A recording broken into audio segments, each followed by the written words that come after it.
yourself out is to do what we call a pre-launch, is to do something where you're able to say, okay, well, I'm gonna do this journey of pre-launch. So let's jump on in. So why would you even do a pre-launch or a beta?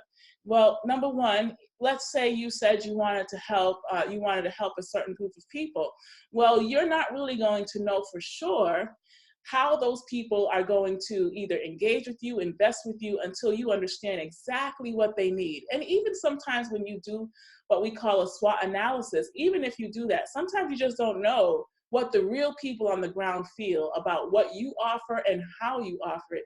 But this is why you do a pre-launch.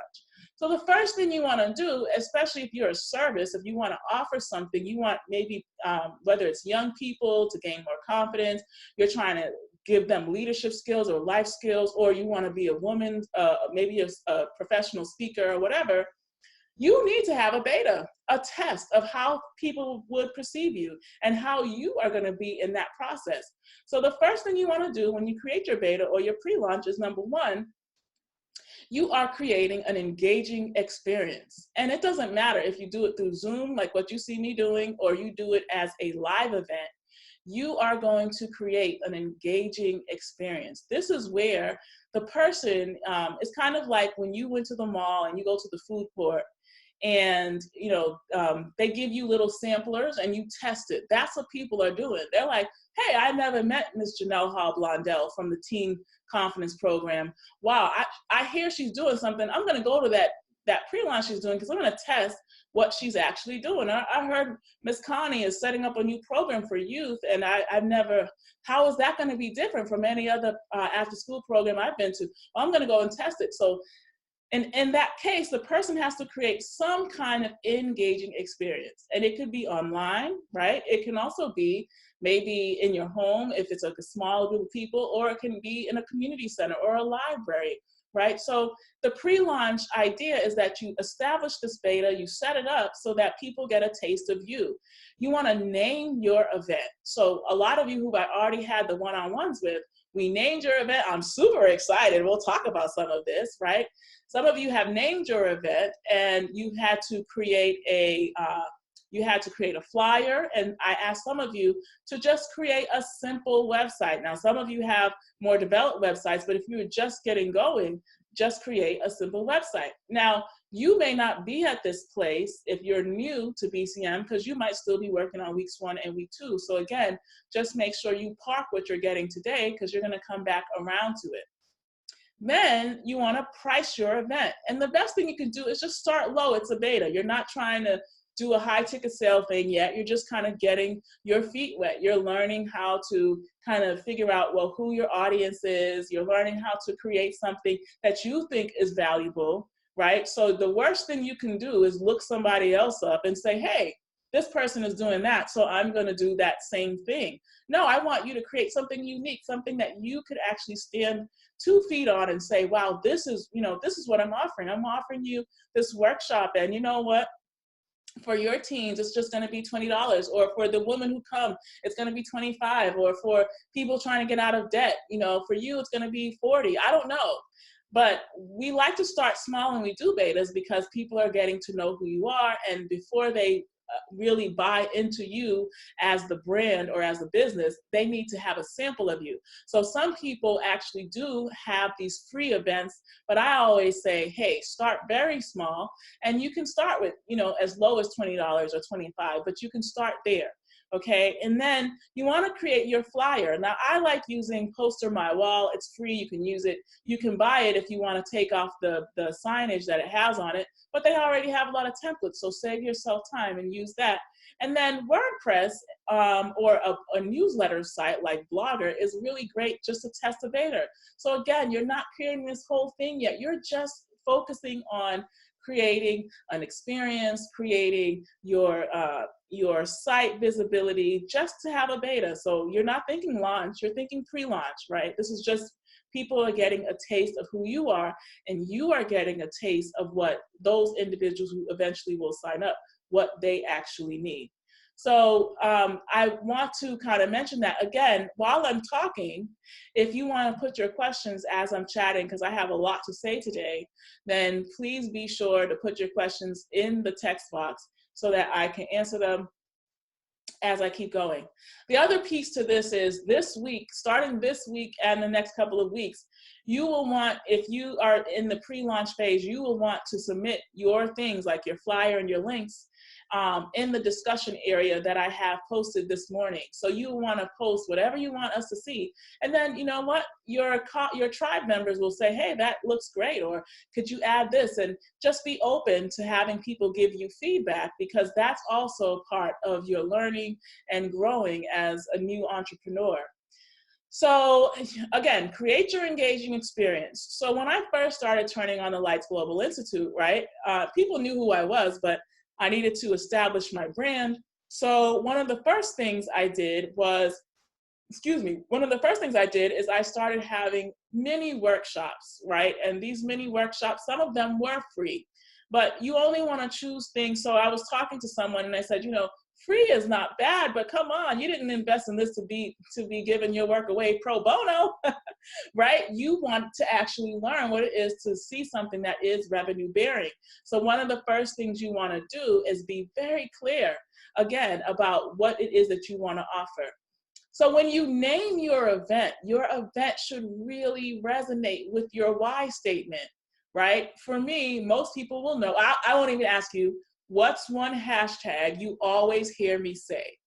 I'm going to let the first person answer that. What's one of the first hashtags you always hear me use? Anybody? Jeopardy. Let's see who wins that answer. Upgrade my life. Yes, good. You got that one. Any other hashtag you always hear me use consistently since you've met me, since you learned about turning on the lights? But yes, hashtag UPML is definitely one of them that I always use. Any other one that you always hear?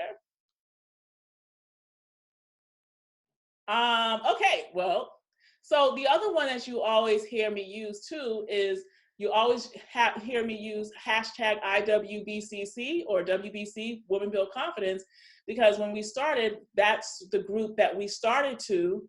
And Karen says, not a hashtag, but not a believer in CMF. Yes. Oh, welcome, Karen. I'm glad you can hear me.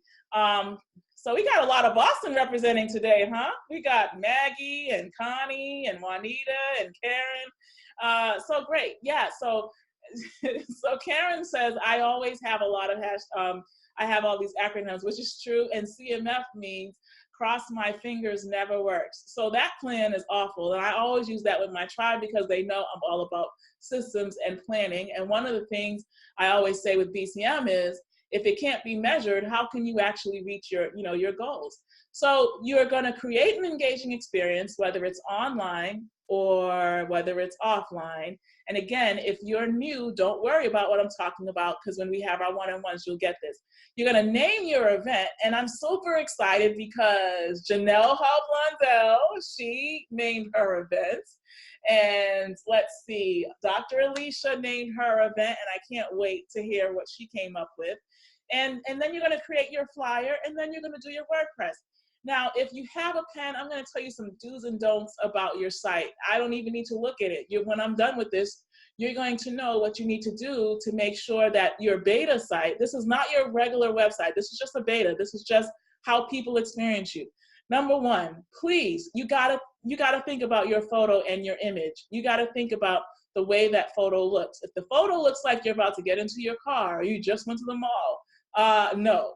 You can pay a professional photographer, but if you're just doing a beta, just take a picture with a white wall background, or take the best pictures too, is you can use natural lighting and just go to a park, a community park, have someone take a photo of you looking excellent or whatever it might be. But no matter what, you want to make sure that your face is seen. You don't want to have a bunch of other photos of other people, of other things, especially when it's you, when you are the brand, if that's your case. If you're the brand, that's one thing. If you have a service that's more, it's different, it's more B2B, like business to business, that's a little different. But if you are doing what we call B2C, business to client, then you need to brand yourself, and what people see when they go onto your site, whether it's a newsletter or WordPress, is they need to see a picture of you, right? They need to see a nice, clear picture of you, and it needs to look professional. And you don't have to pay hundreds of dollars when you're just doing a beta to see how this works, but you want it to look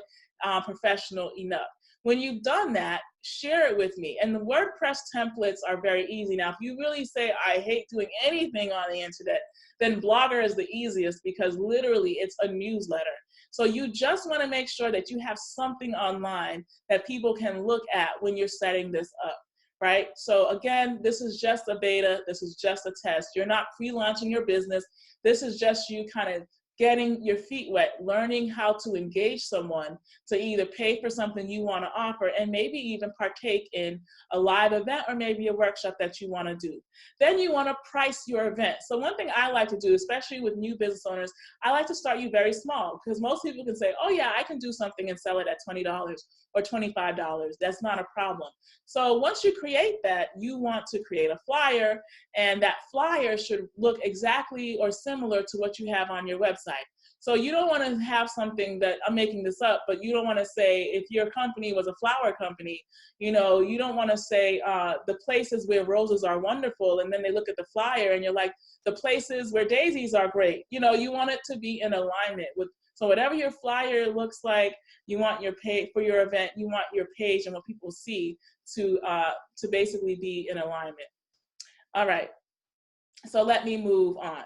So when you actually are creating your website and you're doing this, make sure, again, you have your name is clear, you have a clear photo, and also the simplest things, just have a way for people to contact you. So you want to have a way for people to contact you. Even if you have a Facebook page, make sure that it's something that people can engage with on your WordPress site or on your blog, because that's where you're going to collect people's information.